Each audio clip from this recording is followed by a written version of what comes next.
오케이. 그러면 또 이어서 오늘 마지막 시간 살펴보겠습니다. 지난 시간을 통해서 우리가 이제 수행하고자 했던 것은 이제 신경망 리뷰고요. 이제 이 신경망 리뷰가 이제 좀 급하긴 했지만 이런 걸 통해서 우리가 자연어 처리에 대한 논의로 좀 전진해 보도록 하겠습니다.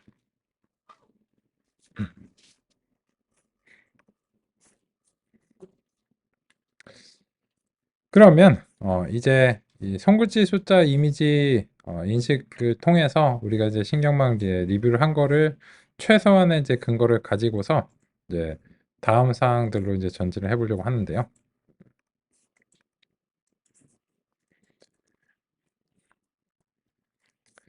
그러면 이제 다시 한번 이제 위쪽으로 올라가서 우리가 이제 처음에 이제 수행했던 어, 부분이 이제 어떻게 이제 구성되어 있는가 지금 시점에서 한번 다시 평가를 해보도록 하겠습니다. 보시면 이제 우리의 그 신경망 구성을 이제 문서 분류기에서 한번 이제 보겠습니다. 먼저 보시면 일단 첫 번째로는 이 문서 분류기가 이 벡터 변화는 이제 수행을 했죠. 그죠? 여기서 이제 벡터 변화는 이제 다음과 같이 수행했는데, 아이고, 왜 이래? 그 이유는 지금 요 댄스라고 하는 인공신경망의 이제 다층 퍼셉트론에 입력이 되려면 이 벡터 변환기를 통해서 1차원의 텐서, 즉 이제 벡터가 이제 되어야 했기 때문입니다. 예, 그렇고 근데 이 과정이 어떤 방식이든지 간에 댄스는 상관하지 않습니다. 어쨌든 이걸 어떻게 변환하지 그거에 이게 올바른가 아닌가는 우리가 알아서 할 문제고 그리고 나서 어쨌든지 저쨌든지 이게 벡터로 변환이 되고 나면 그 다음에는 그냥 이제 이 댄스 쪽에서는 이제 수치니까 내가 16개의 뉴런으로 처리를 해줄게 이런 겁니다. 그럼 여기서 이제 궁금한 점은 이런 거죠. 이거 왜 16개로 했어? 왜 그랬을까요? 아무 이유 없습니다. 아무 이유 없고 이거는 우리가 이제 정하기 나름인데요. 이런 것들이 실제로 성능에 영향을 줍니다. 근데 이제 여기서는 이제 다음과 같은 과정이 있고 이 점에 대해서는 좀 시각적으로 표현을 드리면서 살펴봐야 될 것 같습니다. 그래서 이제 아이고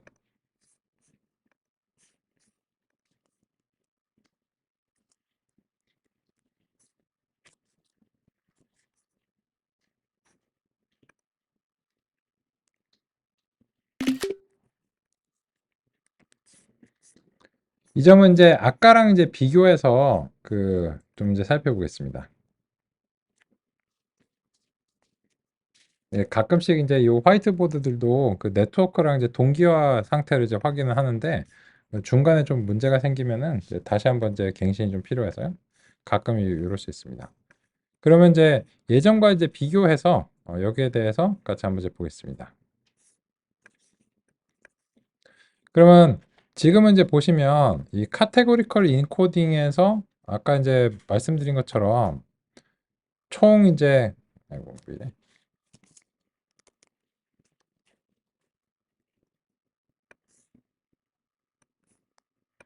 어휘의 수만큼 지금으로서는 이제 구체적인 숫자는 이제 만 개라고 이제 할 수 있죠. 그래서 처음에 요거 자체가 이제 어휘의 수고 지금은 이제 만 개이기 때문에 아까 이제 표현을 쓰자면 x1부터 x만까지 이런 식의 이제 벡터가 이제 됩니다. 그게 카테고리 인코딩이 수행해주는 이제 작업이었습니다. 그러면 이제 두 번째 댄스 16이라고 하는 것은 어떤 의미가 있는가 같이 한번 이제 또 확인해 보겠습니다. 그러면 이 보시면 요 댄스 16이라고 하는 것은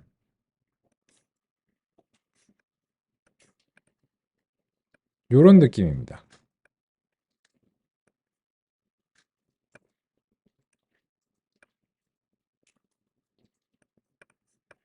만 개에 비해서는 이제 현저하게 작은 개수를 이제 사용하고 있는데요.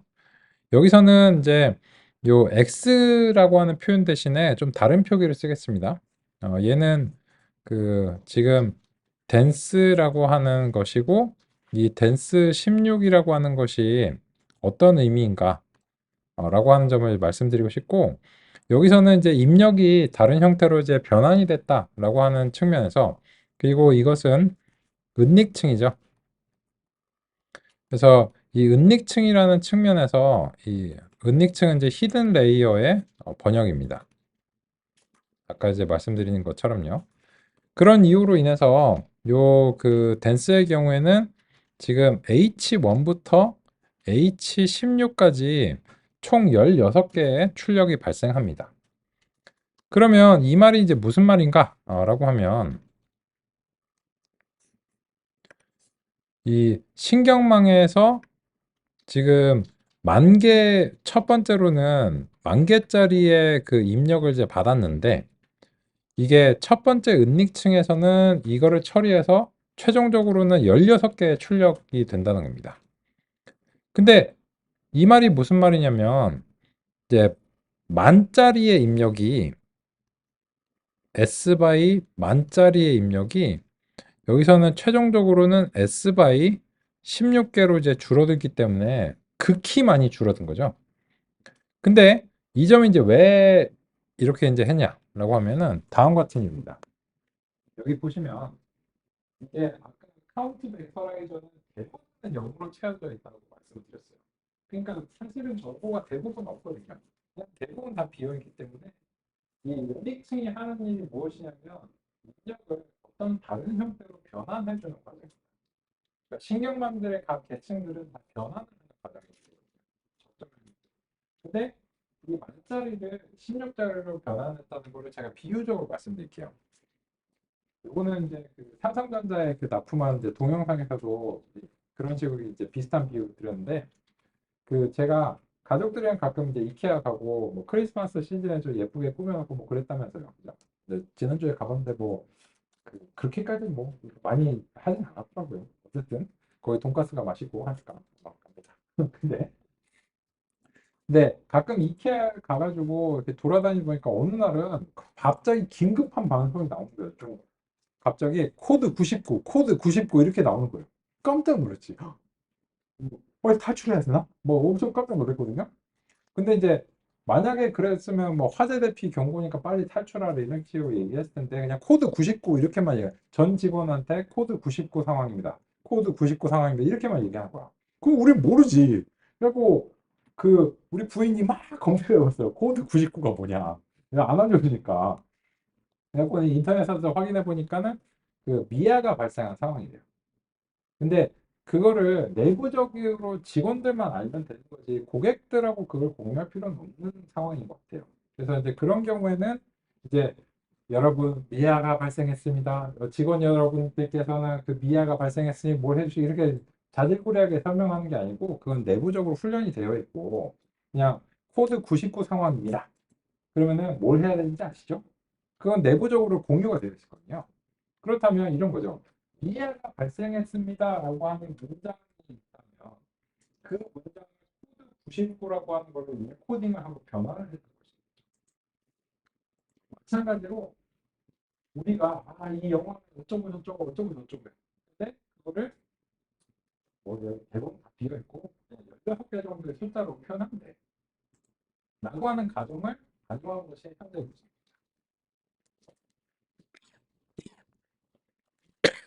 아이고 죄송합니다.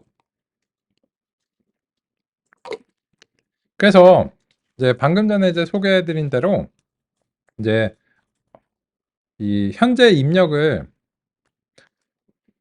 다른 형태로 이제 변환을 하는 이런 은닉층이 있었습니다. 그게 이제 첫 번째 은닉층이었는데 그런 변환이 한 번만으로 부족할 것 같았어요. 그거야 부족한지 아닌지 몰라요. 죄송합니다. 그래서 이제 여기 보시면 댄스 16을 한 번 더 잡아줬거든요. 그 말 이제 무슨 말이냐면 요거를 똑같이 해서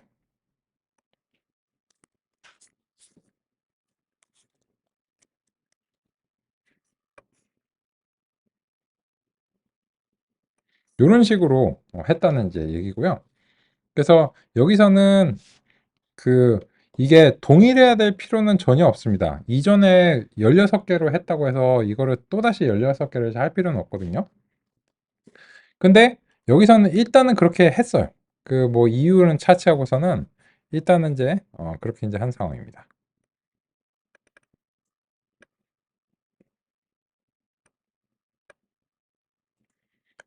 그러면 이제 이게 무엇이냐면 이제 이 두 번째에서 댄스를 이제 16으로 이제 했는데 이거는 역시나 여기까지는 은닉층입니다.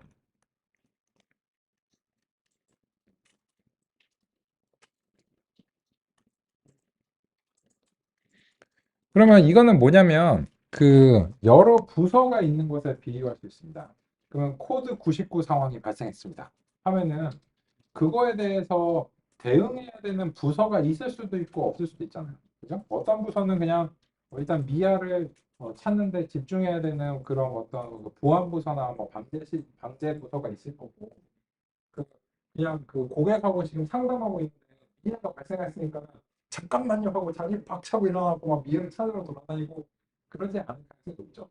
예를 들자면 그래서 이제 hendix에 두 개를 잡은 거는 일단은 입력에 대해서 조금 더 효과적인 표현으로 효율적이고 효과적인 표현으로 바꾼 다음에 그리고 나서 한 번 더 그런 코드를 이제 어떤 곳에서 또 다시 처리해야 되느냐라고 하는 측면으로 이제 그걸 내부적으로 한 번 더 처리하는 것에 비유할 수 있어요. 이거 비유예요. 그래서 이제 그런 식으로 이제 소개를 드리고 싶고 그런데 여기가 끝이 아니죠. 하나 더 있습니다. 여기 보시면 마지막에도 댄스인데 이게 1이에요. 그래서 요 점은 이제 무슨 말인가 하면은 이거는 뉴런을 딱 하나를 사용한 겁니다. 그래서 그 뉴런을 하나를 사용했다는 측면에서 요거는 그 동그라미 하나로 이렇게 표현을 드리겠습니다. 움직여.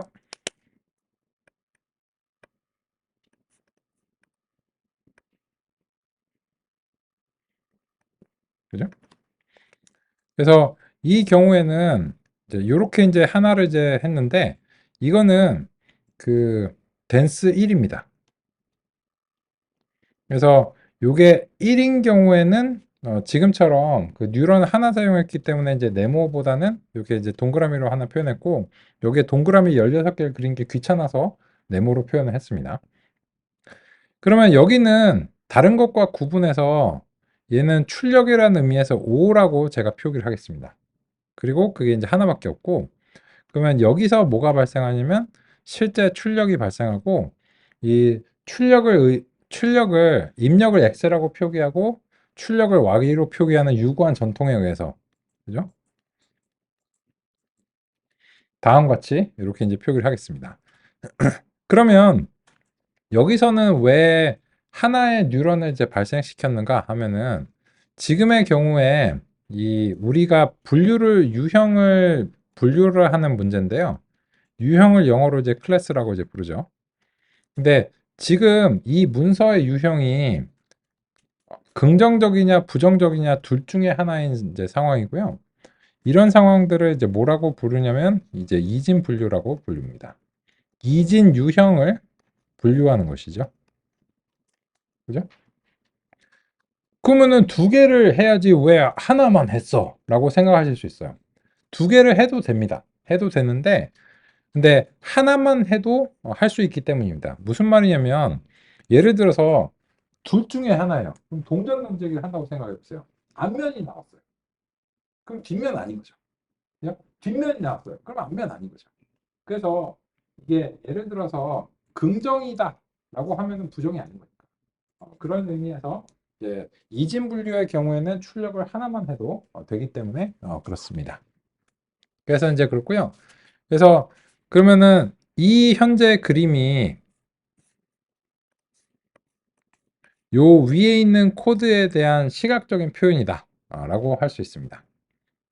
그런데 여기서 그 보시면 이 액티베이션 렐루 시그모이드로 다릅니다. 이거는 이제 그 이유가 있고요. 마지막에 요 시그모이드라고 하는 것이 이제 어떤 의미인가에 대해서는 이제 다음과 같습니다. 이 출력들을 처리하는 이제 과정들이 있는데 이 과정들을 이제 활성화 과정이라고 부릅니다. 그래서 얘가 넘어가기 전에는 이미 이제 활성화 과정들을 이제 거치는데요. 그 활성화 과정들이 여기서는 이제 렐루라고 하는 이제 비선형 활성화를 이제 썼고요. 요 마지막에 출력을 처리할 때는 이제 시그모이드라고 하는 이제 그런 활성화 과정을 이제 하고 있습니다. 그러면 이 시그모이드로 처리를 한다는 것은 이제 무슨 의미인가? 그 점에 대해서 리뷰를 해보면요. 이거는 이 출력 값을 확률적인 자신감으로 처리를 하는 과정입니다. 그래서 예를 들어서 이제 주어진 입력 X에 대해서 1일 확률 이런 식으로 만들어주는 이제 과정입니다. 그래서 이것은 시그모이드라고 하는 것을 통해서 현재 그 출력을 처리하면 다음과 같은 의미로 해석될 수 있도록 구성이 되어 있습니다. 그러면 이 이진 분류이기 때문에 이 두 개는 베르노이 분포입니다. 이게 무슨 말이냐면 어느 한쪽의 확률이 이제 계산이 되면 다른 한쪽의 확률은 자동으로 이렇게 결정이 되게 되기 때문에 그렇습니다. 이런 것들을 이제 베르노이 분포라고 하죠.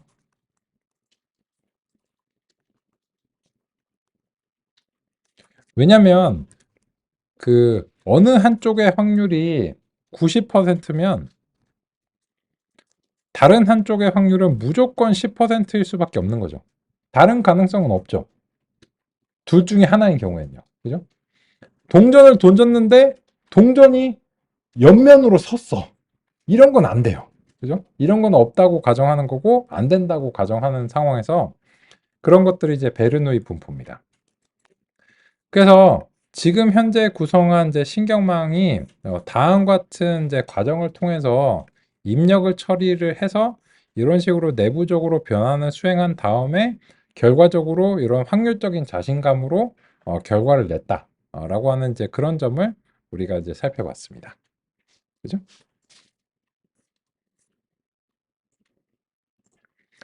그래서 이제 이런 문서 분류기를 이제 다음과 같이 구성했는데 이런 구성이 충분했느냐라고 물어보신다면 일단은 결과적으로 보시면 그 최적화에서는 충분했습니다. 무슨 말이냐면 여기서 99점을 받았기 때문에 이 모형 자체는 능력이 충분합니다. 그런데 이 검증이라든지 시험 점수가 그에 못 미쳐서 과적합이 발생했죠. 격차가 많이 발생을 했습니다.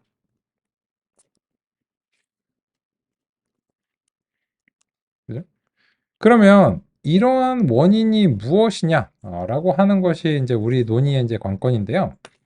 그 이유는 대체적으로 여러 가지 이제 원인들이 있고요. 하지만 그 원인의 이제 주요한 것은 결과적으로는 성능의 삼축적인 내용입니다. 그래서 이 알고리즘과 데이터의 궁합이 맞아줘야 돼요. 그리고 데이터를 표현하는 방식이 또 이제 관건이 됩니다. 과연 지금 현재 데이터를 카운트 벡터라이저와 같은 걸로 표현했는 게 그게 더 효과적인 표현이었는가 이런 점들이 이제 고민이 되는 상황들입니다. 그래서 이제 우리는 이제 여기서부터 다시 한번 이제 출발해야 될 것 같습니다. 헉헉헉이죠, 그죠? 그러면 오랜만에 교재를 한번 보실까요? 오랜만, 정말 오랜만에, 그죠? 그러면 이제까지 우리가 했던 그런 활동들이 여기서 이제 유의미한가? 라고 하는 그런 점입니다.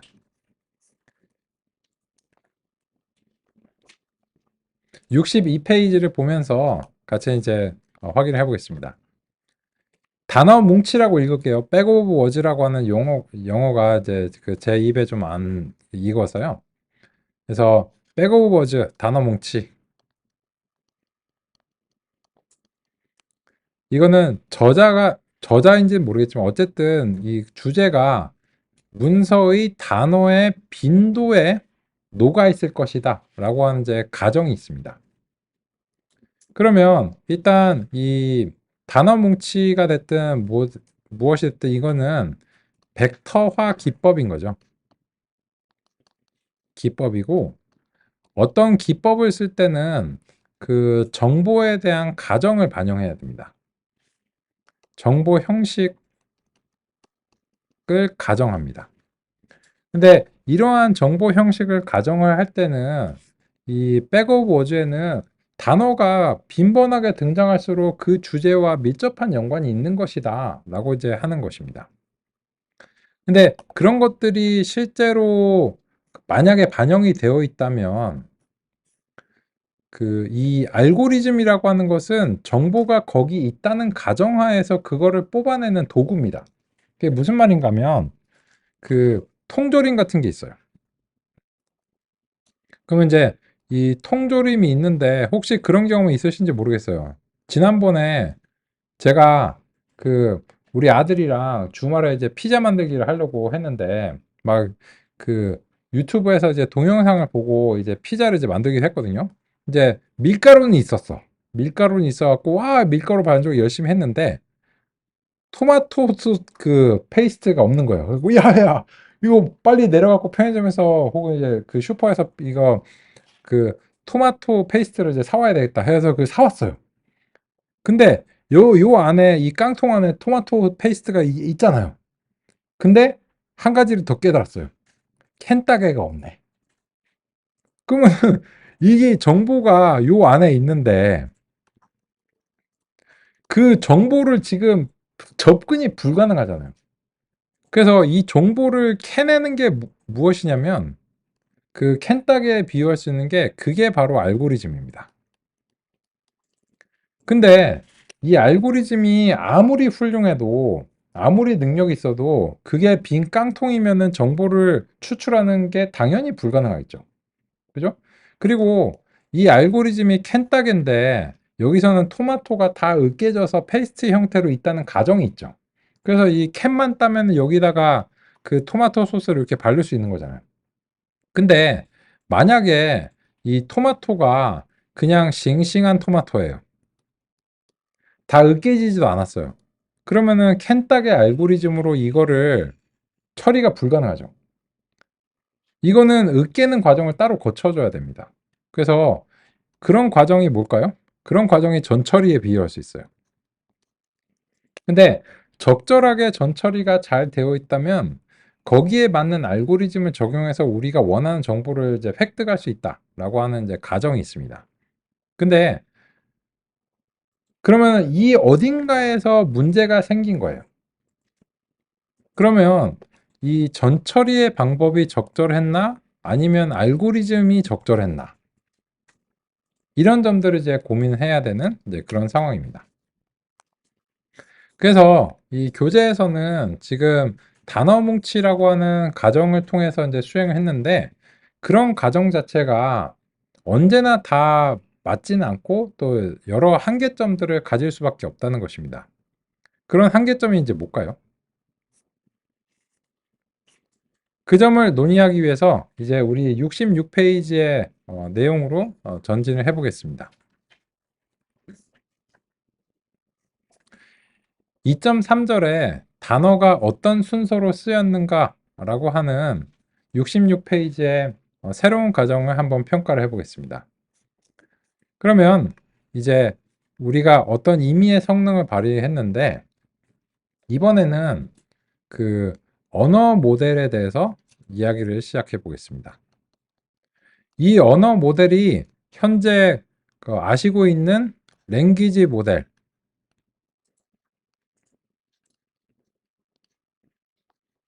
줄여서 LM이라고 합니다. 아시는 그게 그거예요. 근데 지금은 여기서 한 단어가 더 붙을 수 있어요. 반드시는 아닌데 이 언어 모델이 그 여러 가지가 있습니다. 첫 번째 교재에서 논의 드리고 있는 것은 통계적 언어 모델입니다. 그러면은 얘는 이제 그 스토캐스틱이나 스태티컬 랭귀지 모델이라고 부를 수 있겠죠. 그죠? 그러면 두 번째로는 이제 기계학습 기반이 있겠죠. 그런 것들이 이제 머신러닝 랭귀지 모델인데 말이 좀 번잡하잖아요. 그죠? 근데 이것도 두 가지가 있을 수 있어요. 딥러닝이 아닌, 그죠? 랭귀지 모델이 있고요. 두 번째로는 이제 딥러닝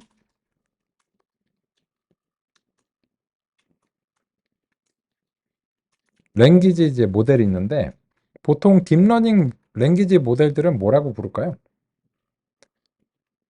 LLM이라고 부릅니다. 왜? 라지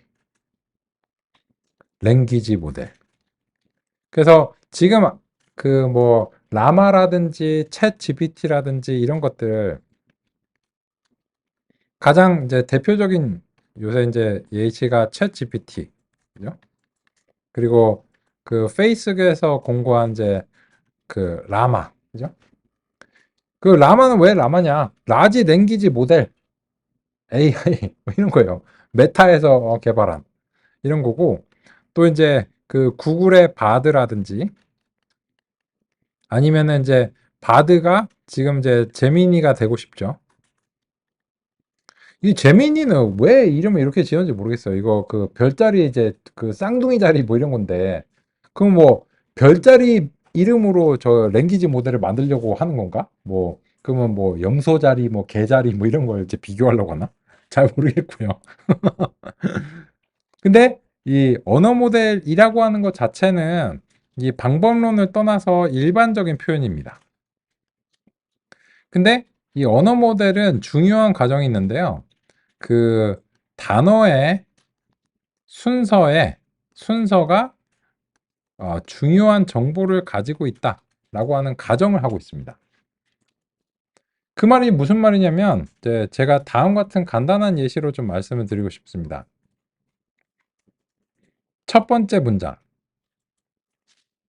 요거는 이제 요 아래쪽에서 말씀드리는 게 좋겠네요.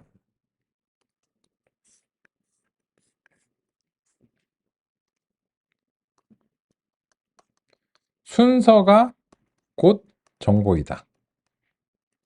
라고 하는 것에서 우리 다음을 이제 비교해 보겠습니다. 첫 번째로는 나, 너, 사랑. 너, 나, 사랑. 요 두 개가 같은가요? 어떻게 생각하세요? 그러면 요거를 이렇게 비교해 볼게요.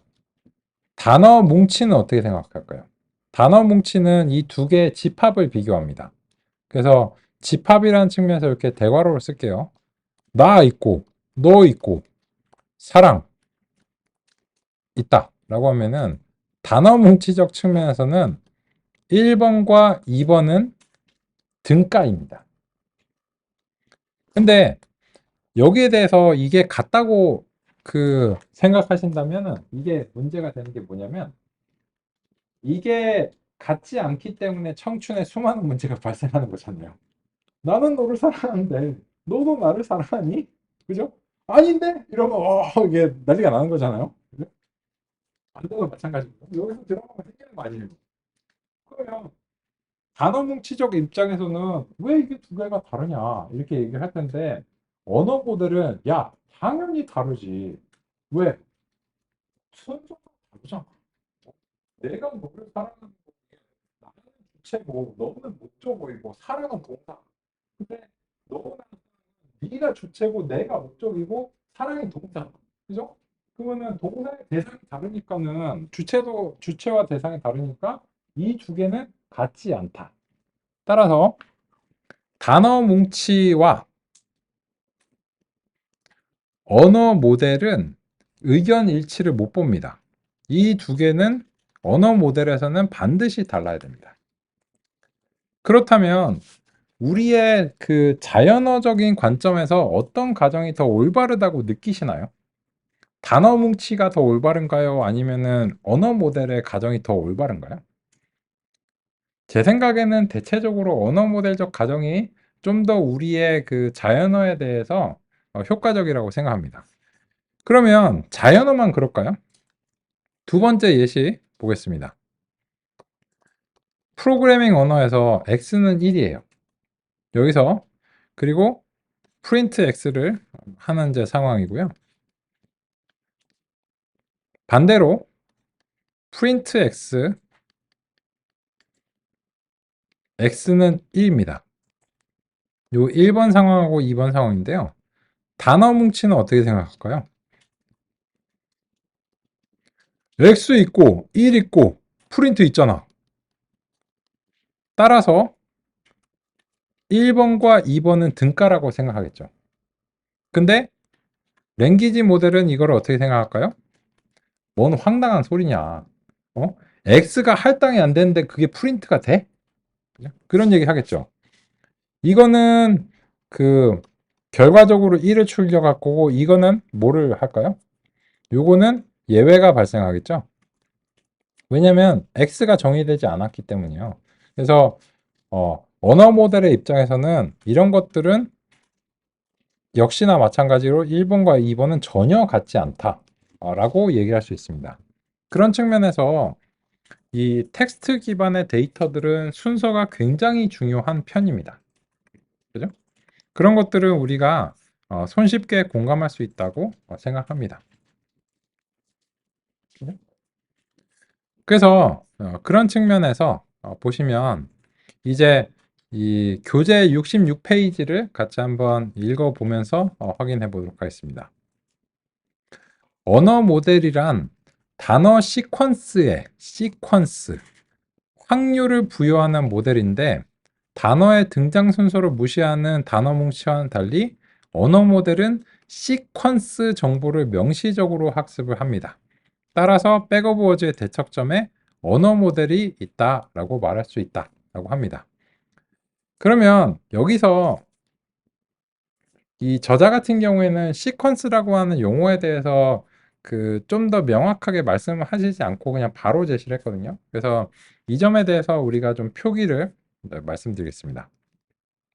이 시퀀스라고 하는 것은 그 순서가 상당히 중요한 정보가 있는 경우에 그 해당 데이터를 이제 시퀀스 데이터라고 합니다. 그 말이 무슨 말인가? 같이 한번 살펴보도록 하겠습니다.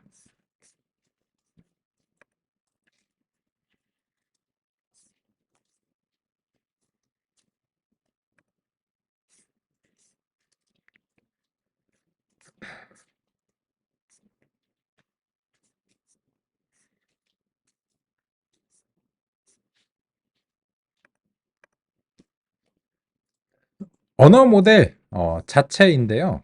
그러면 이제 먼저 그 시퀀스라고 하는 것에 대해서 서로 이제 얘기를 해볼 필요가 있을 것 같습니다. 그러면 나는 너를 사랑하는데 너도 나를? 이라고 하는 이런 상황을 이제 가정했습니다. 그러면 여기서 이 순서가 중요하다는 것은 이제 너무 당연합니다. 그래서 이제 시퀀스라고 하는 것을 표현하자면 나라고 하는 단어를 W1로 표현할게요. 그죠? 너 W2, 사랑 W3. 요 중간의 것들도 사실은 다 표현이 돼야 되는데 표기의 간결함을 위해서 이렇게 이제 표현을 하고요. 시퀀스라고 하는 것은 W1, W2, W3 이런 식으로 순서가 흐트러지면 안 되는 형태의 데이터를 시퀀스 데이터라고 합니다. 근데 이 시퀀스 데이터는 여러 유형이 있어요. 예를 들어서 지금처럼 그 텍스트인 경우도 있고요. 그리고 이제 그 시계열 데이터들도 있습니다. 시계열 데이터라고 하는 것은 무슨 말인가 하면 잘 아시겠지만 이제 2023년 12월 뭐 12일이다. 12월 13일이다. 12월 14일이다. 이런 식으로 되는데요. 이거는 이제 언제 중요하냐면 이제 금융 쪽에서나 이런 쪽에서 오신 분들은 이런 게 이제 되게 중요해요. 그래서 오늘의 주식 가격 같은 게 이제 오늘 정보가 여기에요. 그죠? 오늘. 그러면 보통 가치 있는 일이 뭔가요? 미래의 어떤 임의의 지점의 가격을 예상하는 게 중요한 일이잖아요. 그죠? 미래 시점 어딘가. 그러면 이런 경우에도 순서가 정말 중요합니다. 왜냐면 뭐 잘 아시겠지만 시간 데이터를 서로 섞어버리면 안 되겠죠. 그죠? 그건 백투더 퓨처가 될 거예요. 그래서 이 시간적인 흐름 자체는 순서가 정말 중요하기 때문에 이런 것들도 시퀀스 데이터입니다. 그래서 시퀀스 데이터 자체는 반드시 자연어만을 의미하지는 않습니다. 이 첫 번째 이제 그런 말씀을 이제 드리고 싶고, 근데 이 현재로서는 우리는 이 시계열 데이터가 우리의 주제가 아니기 때문에 여기에 대해서는 일단 시퀀스 데이터에 대한 개념을 소개해 드리기 위한 용도로서 이제 비교를 위해서 말씀을 드렸고, 어, 일단은 우리는 요 텍스트 데이터에 집중을 해서 같이 살펴보도록 하겠습니다. 그렇다면 언어 모델이란 무엇인가? 그 표기를 좀 공감해 보도록 하겠습니다. 이 점은 교재에서 이제 교재를 다시 한번 읽어보겠습니다. 보시면 단어 시퀀스라고 하는 점을 왜 그렇게 말하는지 이제 아시겠죠? 근데 거기에다가 확률을 부여하는 모델이다? 이런 점을 우리가 좀 노력을 해서 공감할 필요가 있습니다. 그게 왜 그런가? 같이 한번 살펴보겠습니다. 그러면 언어 모델에서 우리의 이제 어떤 텍스트라고 하는 것은 이제 W1, W2, W3 임의의 WT개가 있다고 가정하겠습니다. 그죠? 그러면 예를 들어서 이런 거죠. 나, 너, 사랑 이런 겁니다. 점점점. 그러면 이것이 텍스트 시퀀스입니다. 이거를 순서를 섞으면 안 되겠죠. 그죠? 근데 두 번째로는 그러면 이 텍스트를 어떻게 바라보는가에 대해서 언어 모델이라고 하는 일반적인 가정을 이제 같이 한번 얘기를 해보겠습니다. 언어 모델은 이 각각의 등장에다가 확률을 부여하는 것이라고 합니다. 그러면 이런 거예요. 첫 번째로는 W1에 대한 확률입니다. 그리고 어떤 임의의 WT는 가능한 어휘 집합의 원소라고 가정하겠습니다.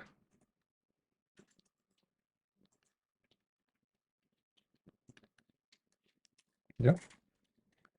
그러면 이 어휘 집합 중에서 어떤 그 W1이라고 하는 것은 첫 번째로 이제 등장하는 단어를 뜻합니다. 그런 말은 이런 거죠. 예를 들어서 이런 겁니다. 아이고. 제가 저한테 이렇게 그 요청하시는 거에 비유할 수 있어요. 저거는 성주야 아무 말이나 해봐. 아무 말이나. 그러면은 제가 아무 말을 제가 말하게 될 문장의 첫 번째 단어는 뭐가 될까요? 어, 이런 것도 가능하죠. 근데 제가, 내가 이런 식으로도 시작할 수 있는데 그게 뭐가 될지는 모르죠. 근데 그게 우리나라 제가 한국어로 응답을 하기를 기대했어요. 한국어의 어휘 중에서 어느 하나가 임의적으로 선택이 됐죠. 근데 그게 조사는 만약에 조사로 시작하게 되면 그거는 비문입니다. 그래서 제가라고 시작할 가능성은 높지만 가라고 시작할 가능성은 낮죠. 그런 의미에서 첫 번째 단어의 확률이 저렇게 표현이 됩니다. 그러면 이제 그건 납득할 수 있죠. 이게 가장 간단한 상황입니다. 그런데 보통의 경우에는 이 텍스트 시퀀스는 당연하게도 그 두 개 이상의 단어로 구성이 되기 때문에 두 번째 단어는 어떻게 될까요?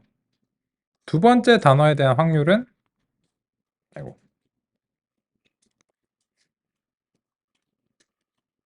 W2입니다.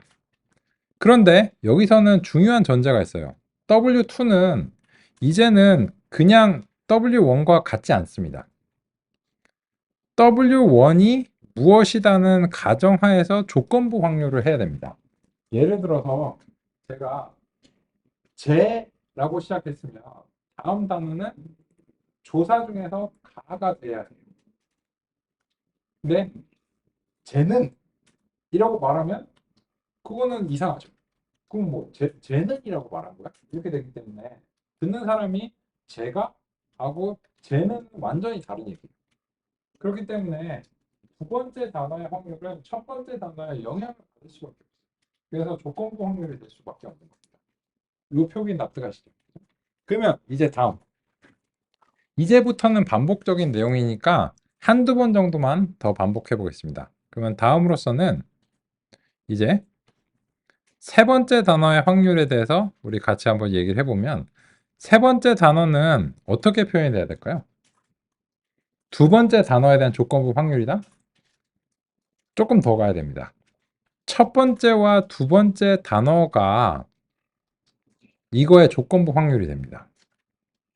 그래서 나는 그죠? 얘는 나고 얘는 는이라면 요 세 번째 단어는 앞에 단어가 나는이라는 순서여야 되고 는나는 안 돼요. 그 는나와 나는은 서로 다르기 때문에 반드시 이 순서를 지켜서 맥락이 형성이 돼야 됩니다. 그러면 앞에 전개된 단어들이 나는이라고 가정했을 때 그 다음 단어가 무엇인지에 대해서 얘기를 할 수 있는 겁니다. 그렇다면 이거를 일반적으로 확장하면 어떻게 될까요? 임의의 시점에 T번째 단어가 있어요. 그죠? 그러면 T번째 단어는 어떻게 언어 모델로 표현이 될까요? W1, W2부터 W, T-2, W, T-1 그게 몇 개가 될지 몰라도 이것이 맥락이 됩니다.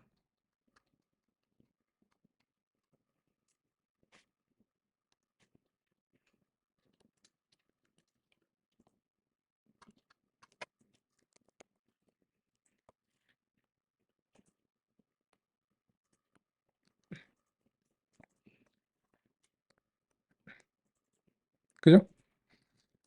이게 이거를 어떻게 계산하는가에 대한 구체적 방법론이 무엇이냐면 요 위에서 말씀드린 이게 언어 모델을 통계적으로 해야 될까, 기계학습적으로 해야 될까, 딥러닝으로 해야 될까, 뭐 이렇게 해야 될까 여러 가지 방법론들이 있는데 그거는 구체적인 방법론이고 언어 모델 자체는 그냥 이렇게 수학적으로 정의를 합니다. 이거 납득이 되시나요? 네? 좋습니다. 그러면 이제 이런 표현들을 우리가 공감해 보겠습니다. 아이고.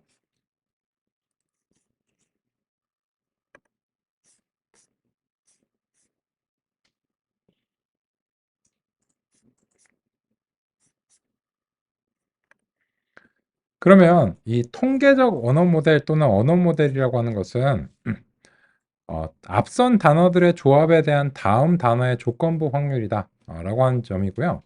근데 여기 보시면 처음에 그 첫 번째 단어는 조건부 확률이 아니에요.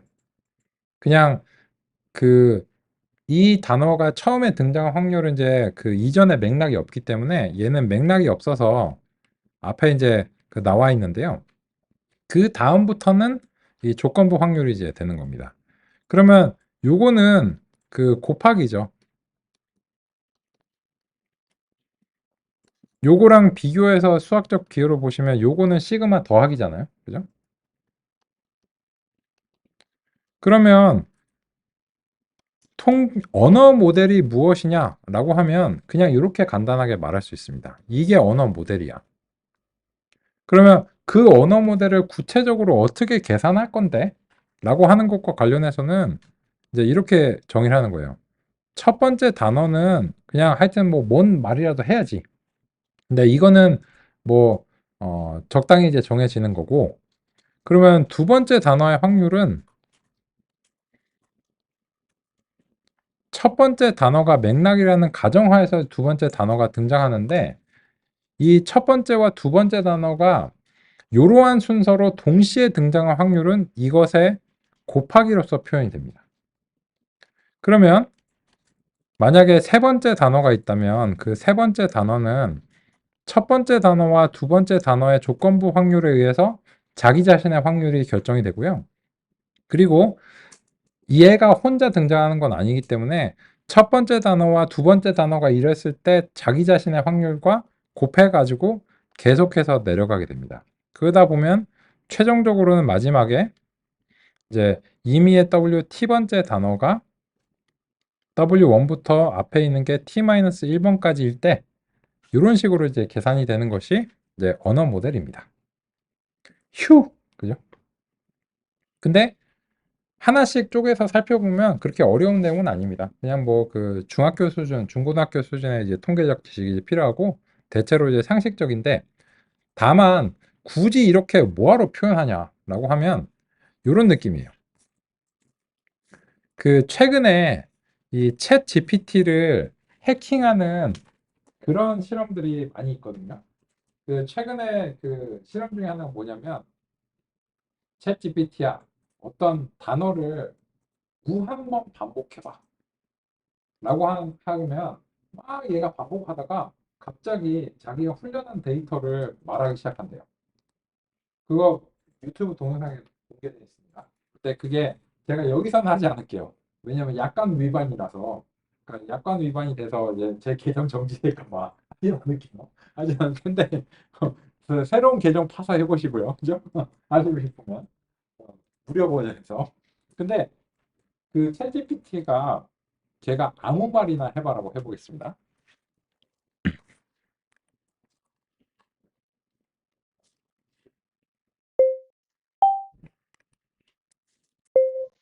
아무 말이나 해봐.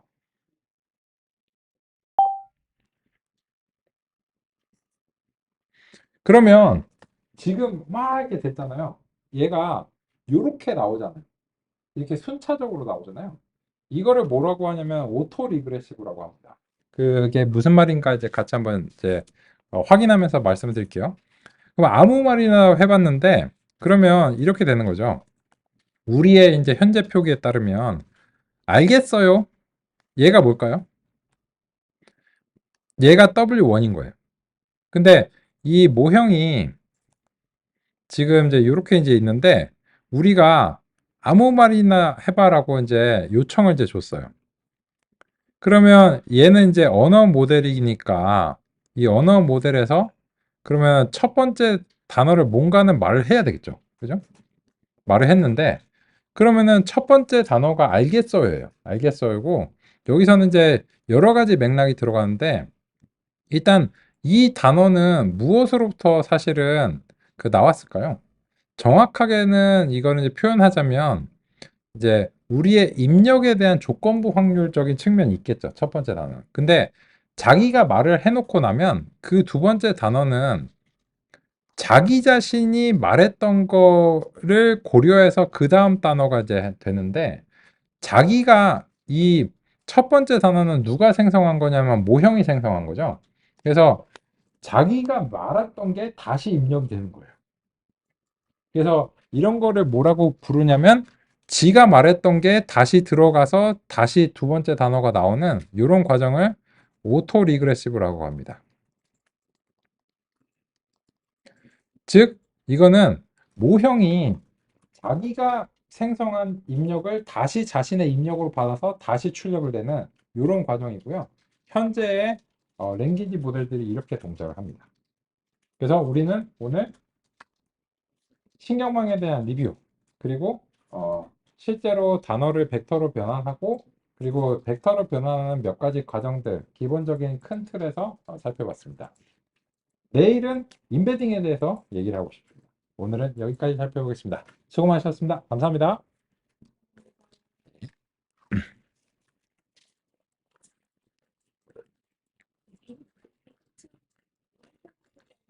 네.